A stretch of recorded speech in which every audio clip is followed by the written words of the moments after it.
Participe en los sorteos de fabulosos premios con el ahorro ganador del Banco Popular. Siempre se puede. En la hora de la verdad, a través de Radio y Red de RCN, llega el editorial de Fernando Londoño.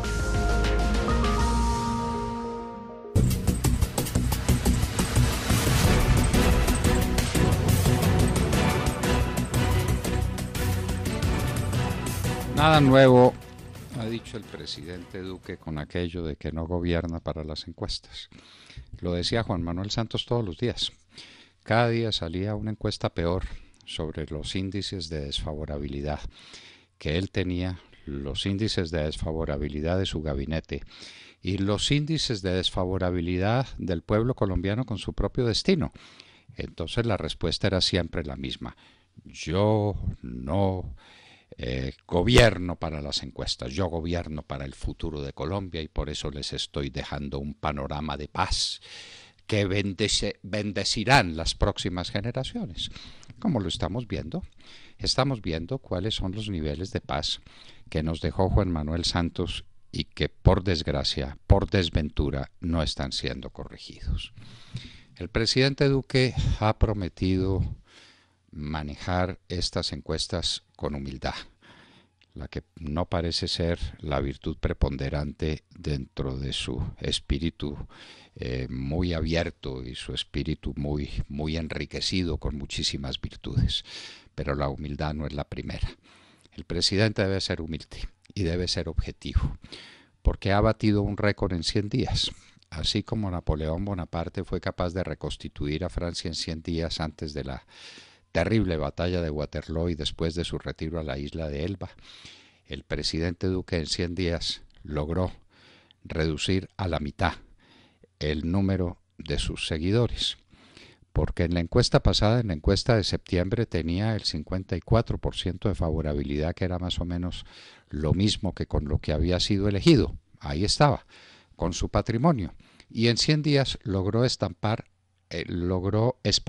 a la mitad de sus seguidores. Eso el presidente Duque lo tiene que examinar. ¿Y qué es lo que ha pasado? Le queremos dar una ayuda. Señor presidente Duque, el país estaba esperando el primer día una reacción frontal, capital, de su gobierno en contra del narcotráfico, que es el combustible que alimenta todas las guerras. Colombia está en manos de unos bandidos. Colombia está en manos del narcotráfico con todo lo que eso significa para la desgracia de los colombianos. Y esperábamos una decisión suya el 7 de agosto.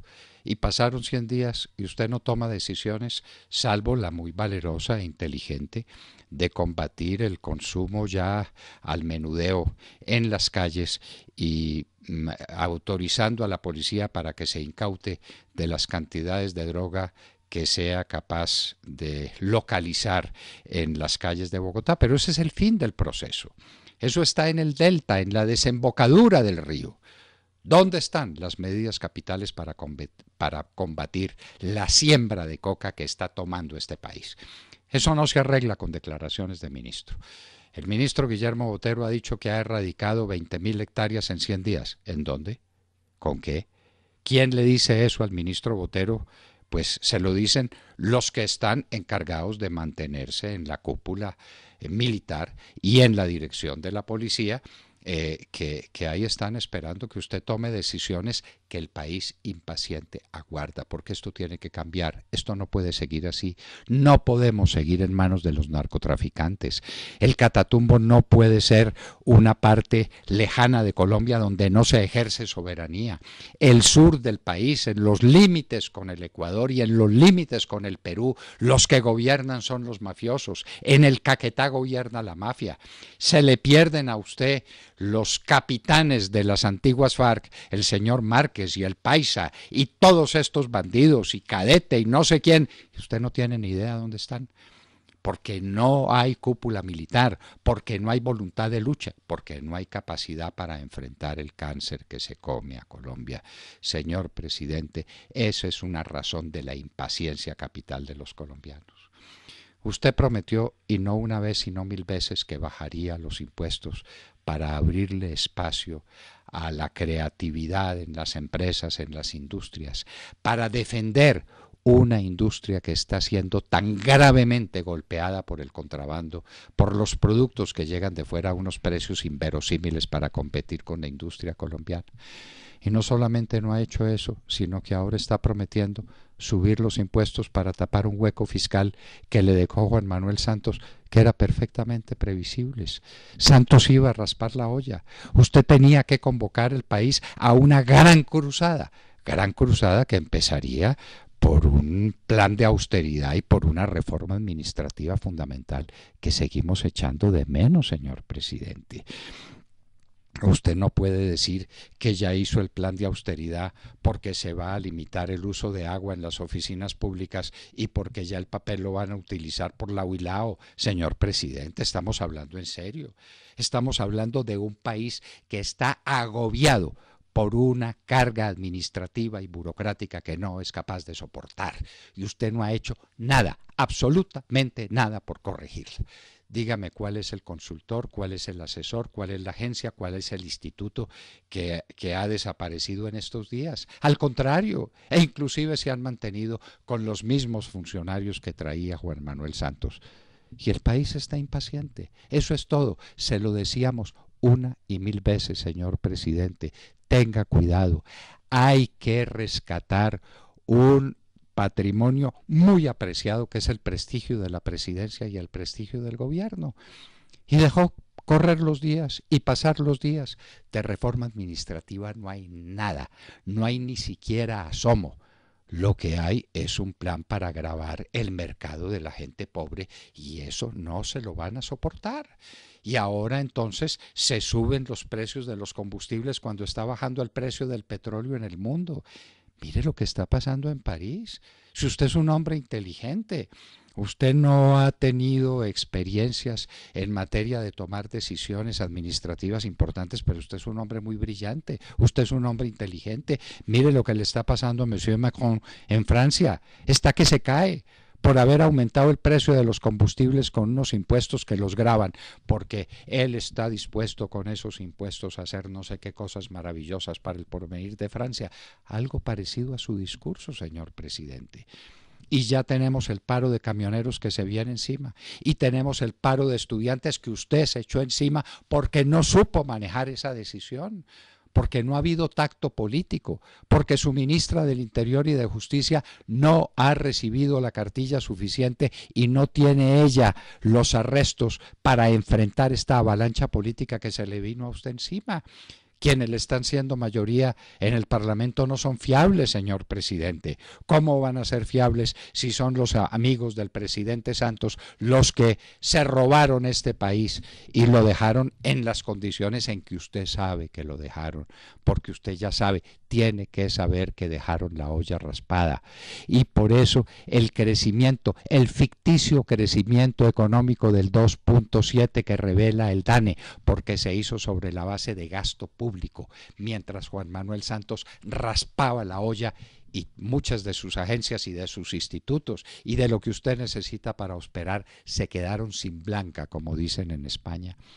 Señor presidente Duque, usted se ha dedicado a otras cosas. Usted creyó que el camino de captar la voluntad de los colombianos como presidente era el mismo camino que recorrió para captar una porción de los votantes en las elecciones, tocando guitarra y bailando y mostrando su simpatía desbordante y su elocuencia que todos reconocemos y admiramos y aplaudimos.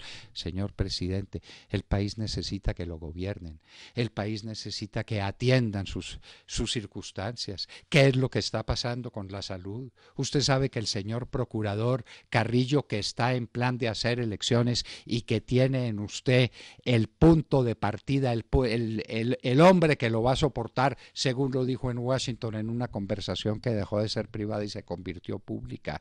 ¿Y qué pasa con la salud de los colombianos? 4 millones de colombianos que estaban adscritos a Medimás no saben qué camino tomar y la misma Medimás no sabe qué camino coger, y sobre ese particular no se dice absolutamente nada. Y el problema de la educación, ¿por qué no nos dice la señora ministra si los recursos para la educación son suficientes o están siendo insuficientemente administrados? Estamos pidiendo esa respuesta.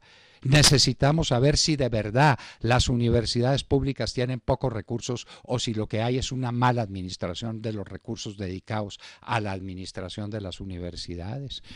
Señor presidente, el país estaba impaciente. Se lo decíamos una y otra vez, se lo repetíamos. Y ahora estamos ante el hecho de las encuestas, que hay que mirarlo con todo el beneficio de inventario que usted quiera. Lo cierto es que las encuestas son reveladoras, las encuestas son elocuentes y no hemos tenido una respuesta suficiente de este gobierno del suyo que se suponía iba a ser una respuesta al gobierno de Juan Manuel Santos. Y lo mantiene igualitico. En el Congreso los que hacen la mayoría son los amigos de Santos. En su gobierno los que siguen en las instituciones son los mismos que venían en la época de Santos. Y eso el país no lo acepta. Usted sabe que no lo acepta. Tenía que hacerse un cambio total, radical, absoluto, llamar a la gente y unirla en torno de aspiraciones fundamentales: combate contra el narcotráfico, combate contra el contrabando, rescate de la seguridad ciudadana, desahogo del país de la carga tributaria que no lo deja trabajar y que no lo deja vivir, cambio sustancial en el tema de la salud para que los colombianos tengan un consuelo en los organismos de salud, cambio fundamental en la educación y en el manejo de la educación, empezando por la calidad, discutir la calidad de la educación y la calidad de la inversión pública en la educación. Eso era lo que estábamos esperando, eso fue lo que no tuvimos. Y ahí tiene usted que la mitad de quienes lo acompañaron en las elecciones y votaron por usted ya dijeron que no creían en usted. Demasiado pronto, en 100 días, demasiado impacientes, lo que usted quiera. Ahora hay que recuperar el camino. Sobra tiempo para la esperanza, sobra tiempo para la reconstrucción del alma nacional. Depende de su inteligencia y depende del tino con que usted sepa manejar estos asuntos. Pero no siga cometiendo las equivocaciones de estos primeros 100 días. Eso no estaría de acuerdo con sus declaraciones de que tomará con humildad y con objetividad las encuestas que dicen que usted, que tenía muchos enemigos, se está quedando sin amigos.